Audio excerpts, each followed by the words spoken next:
Can you hear me? Oh, absolutely. Here we go. All right. I got something for you. Right. Where you're sitting in Vegas now, okay? Here are the odds for the most valuable player award. Mahomes plus 600. Burrow plus 700, tied with Josh Allen plus 700. Justin Herbert plus 900. And Hurts comes in fifth at plus 1,200. What's the best pick there? The two bets I made this year were Justin Herbert at 10-1 and Dak Prescott at 22-1. They're the two MVP wagers I placed this season. Okay.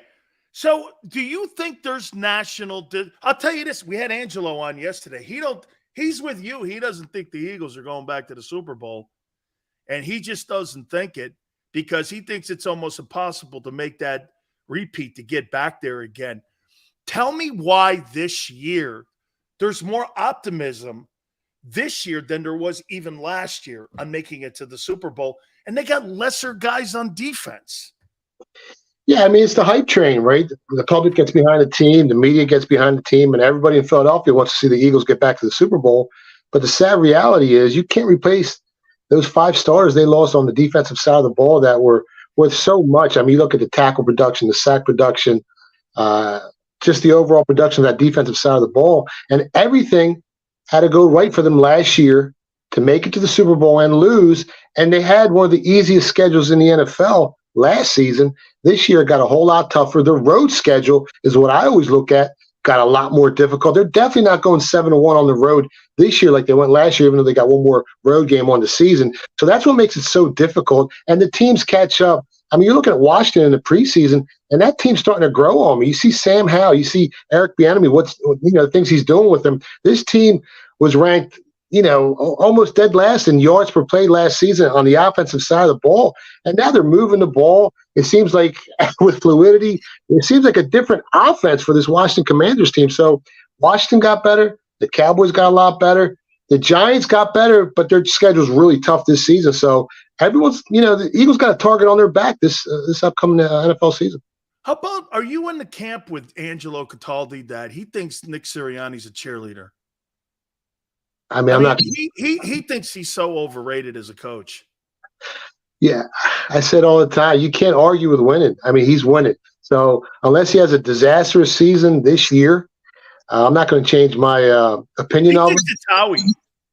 Well, Howie's amazing. I mean, Howie built some great teams, but at the same time, these guys got to play for you, and you still got to coach. Let's be honest. The NFL is one of the leagues where, you definitely need great coaches. If you lose a defensive coordinator, offensive coordinator, we watched the following season how different their teams perform. So coaching is very big in the NFL. The NBA, maybe not so much. Absolutely. All right. One of my favorite things to do with you each and every single week is talk to you about some of the great prop bets that are being thrown around now as we get ready. And this is your business here.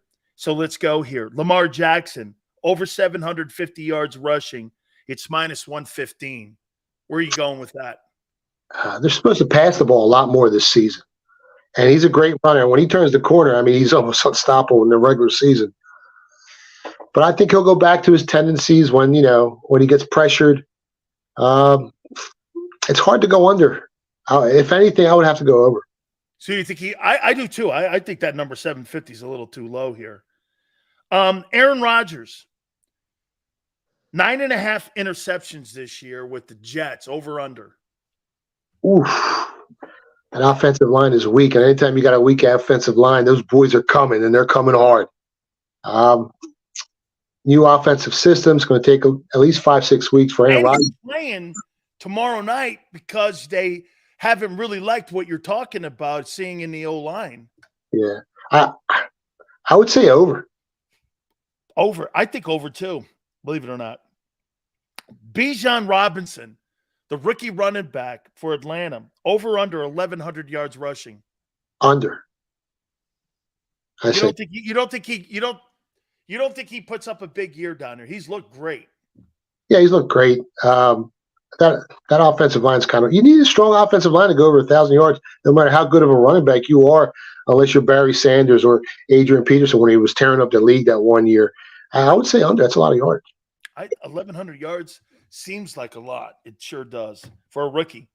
Jordan Love, Green Bay, over under 12.5 interceptions, 12 and a half interceptions. You know what? I got to tell you before you answer, I've actually been somewhat he hasn't looked awful. And even in that game, that substitute role he had against the Eagles last year, he threw that strike down the field. I mean, I'm not as down on him as I was going into training camp. I don't know. I mean, 12 and a half interceptions, over under for him. I think they're going to have a more conservative game plan for him throughout the season. A lot of dink and dunk passes, nothing too far down the field. I would say under 12 and a half. Do you do anything on fantasy points? No, I don't play fantasy football. The wagers I put in there are real.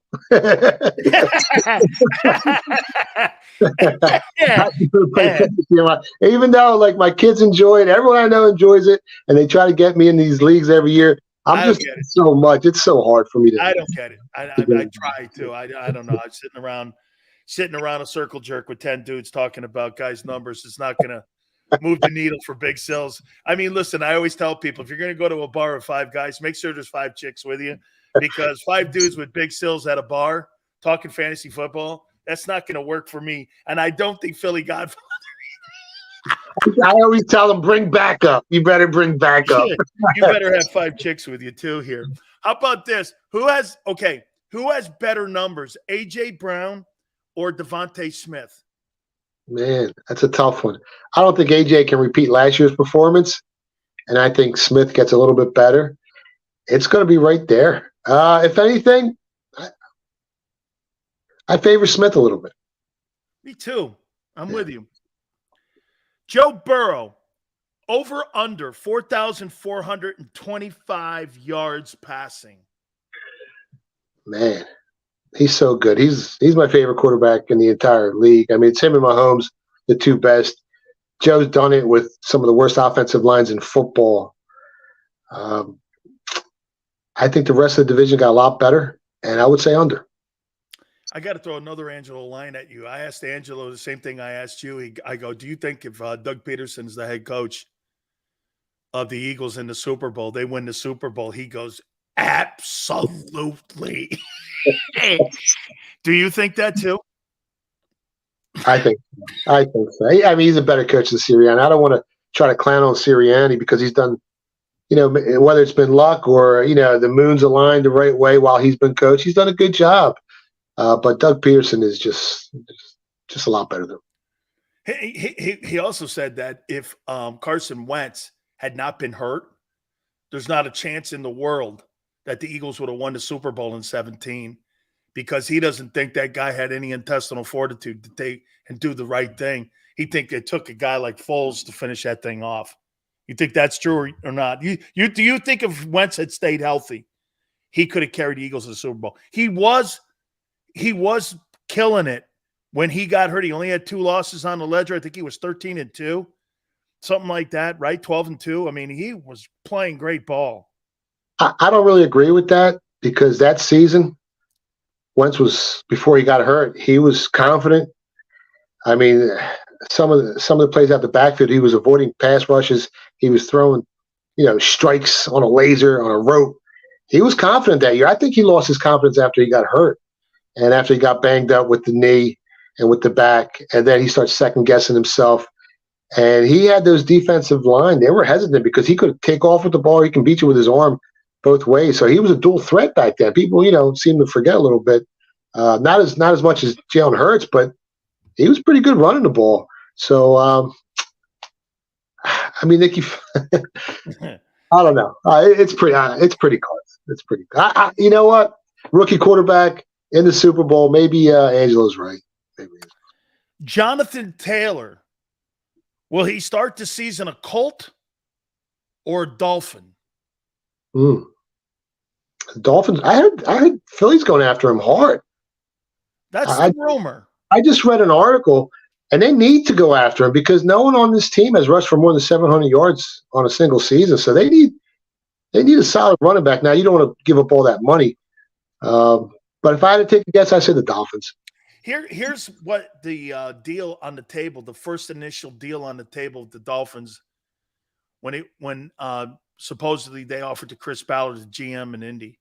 It was a second rounder and a fifth that they offered. And I think that, he wants to play in Miami, Jonathan Taylor, but it's AFC. And I think the Colts are thinking they're going to get a first rounder back. I'm telling you, Godfather, I think that Jim Irsay is still ass rubbed wrong way because of that Wentz first round draft choice that they lost out on, that they didn't get because of what happened.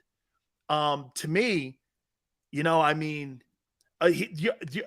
I'm the Philadelphia Eagles, you got to think, would I pay $10 million next year for him and giving up a 2 and a 5 to have one of the top 2 running backs in the NFL? Like, would you do this? Would you give up the last pick in the second round and the last pick in the 5th round if you're Super Bowl winners and you think you're Super Bowl winners?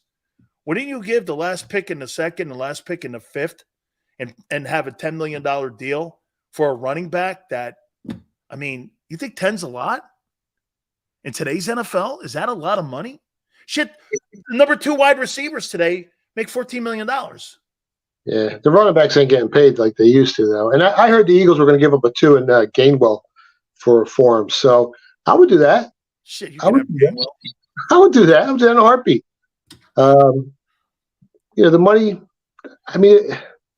They pick him up. They can hold on to those leads late in the 4th quarter when teams were coming back on him, like the Chiefs. I would do Gainwell and a second round pick for him. You kidding me, man? Gainwell will be working at the Bellagio where you are as a guy that picks up bags and takes them to rooms.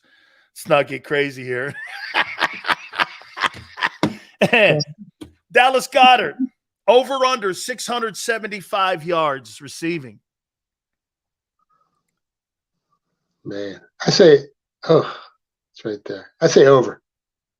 If he can stay healthy, he'll go over. You think he's one of the top 5 guys in the league at his position? He's close. It's close. Yeah, definitely. Now he's on a team with a bunch of weapons, so, but yeah, he's top 5, top 7 in the league. What is the toughest bet this year that you've seen so far that you're kind of like not sure either way?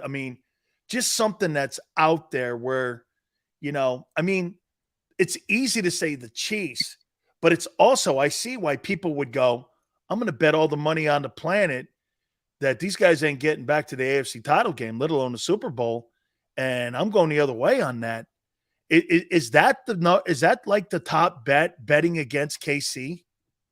No, the public loves Kansas City. They bet them blindly. They bet them blindly every week. They bet them blindly to win the AFC conference, to win their division, to win and you can't blame them. They've won them a ton of money. Let's be honest. They're kind of like the Patriots were with Tom Brady. You just bet them blindly, and no matter what the metrics told you, no matter whether they are overpriced in the market or not, you can't really quantify greatness when you got guys as great as Mahomes and Tom Brady. You invest in greatness, and that's what brings you back money. For me, the hardest bet I had to make this season was who was going to win the AFC conference and what team out of the AFC I had going to the Super Bowl. And I actually placed it while I was out in Vegas. I took the Cleveland Browns at 40-1. Wow! I put 3 dimes on them. It wasn't a big wager for me. Now, it might sound like a lot for other people, but I've been doing this for 30 years. It's one of my smaller future bets. But at 40-1, if Deshaun Watson can get back to 90% of what Deshaun Watson was, that team's extremely dangerous. And I think they got a shot to go deep in the playoffs. And then maybe we hedge our money. The ticket comes back. It pays back like $1.20. So there's a lot of wiggle room for hedging that bet. Let me tell you something, man. The greatest evaluators and the greatest analysts in sports are the people that put the money up, not the people who put opinion up. The opinion costs you face. What you do costs me rent. You got to win more than you lose. And I'm not going to place that wager unless I know I'm heavily invested in research. And I've looked at every angle. And I've looked at every injury. And I've looked at every team, every division, every nook and cranny with a fine-tooth comb. And once I feel comfortable with that price, and I think there's an opportunity to make money with that wager, they don't necessarily have to win the Super Bowl for me to make money on that bet, Yeah. as you know. And that's when I'm going to put my hard-earned money down. I'm not just going to wake up on Sunday and be like, I like the Browns, I'm betting them. That's not how this business works. This is a business. This is a market, like the stock market, like any other market. And unless you've done your research, you're not going to come ahead and you're not going to beat the market. You're not going to make any money. Holy shit. I mean, I got my Series 7 back in the day. So that means I'd have to do all the shit that I did for one shitty stock, like Waste Management. I have to go in there and do all the research and curve bell, what the guy thing has done the last 4 quarters. And holy madame to me. That's just for one stock. You got to do like 2,000 hours of like studying on. So, all right. I haven't asked you this yet. How many wins do you think this Eagle team has this year? If they stay healthy, say they got 11 wins in them. I think they're 11-6. I think so. I think they're ready. You know what? If 11-6 because of who they're playing, where they're playing, you know, the division they're in, all of that. I mean, I think. Look, I make this. Hey, are the Saints a play this year? They got the easiest schedule in the NFL. I'd say they're a 12-win team. I don't know about 12, but they can definitely win 10, 11 games. They can win that division. They got their quarterback. They got a great defense. You know, the coach, he's a defensive coach. I usually like offensive-minded coaches with great quarterbacks. They usually do better. But he's a great coach. So, yeah, they can win that division. 10, 11 wins, real possibility. How about the Cowboys wins? I got them win 13 games. I think we're going to end it there. I actually just bet them. I just bet them over 11.5 wins plus 230. So you get 2.3 times your money back on a $100 bet. You win back 230 if they go over 11.5 wins. So I thought that was a good bet as well. Their season win total was set at 9.5. I already buried that. I got a ton of money on the over on that. How many wins for the Bills? That's a tough one. That division a year ago. That division got a lot tougher. It sure did. Yeah, I think they're an 11-win team. They got the same odds as basically the Eagles to win the Super Bowl. I think they're both plus 800. They're very similar, even though they're different. But yeah, I think 11 wins. What do you think the Bengals? I think they could regress a little bit. I would. Their season win total was set at 11.5. I think it was. I think they go under 11.5. Any surprises for you that you think will just come from nowhere? And like the Jags, what do you think of what do you think the Jags do this year? I mean, they're not really. Yeah, they're not a sleeper anymore. They're minus 150 to win their division. Their division's real weak. You saw how well they played the Chiefs last year in the playoffs. Their schedule got a little tougher, but Dougie P and Lawrence, I think they're going to have a big season. They picked up that kid from Atlanta who got suspended for the year for a couple parlay tickets. Yeah, Ridley. Yeah, so they're going to be crisp. They're going to be tough to beat. Probably 11 wins for that team too. 10, 11 wins for the Jags. They're going to be good. They're going to be really good. You know, well, I found 3 guys this week that everyone gives a ton of shit to. You, Angelo, and me. It was a perfect melting pot. 2 Italians and a Greek. I feel like I'm sitting at my dinner table. Sounds like a joke. It sounds like a joke. 2 Italians and a Greek walk in a bar. What happens? Hey, Billy Godfather, thank you so much, my friend. Thanks, man. Thanks for having me on, Dave. You bet. We'll catch you next week there. All right. Hit the like button. Keep it here on the National Football Show.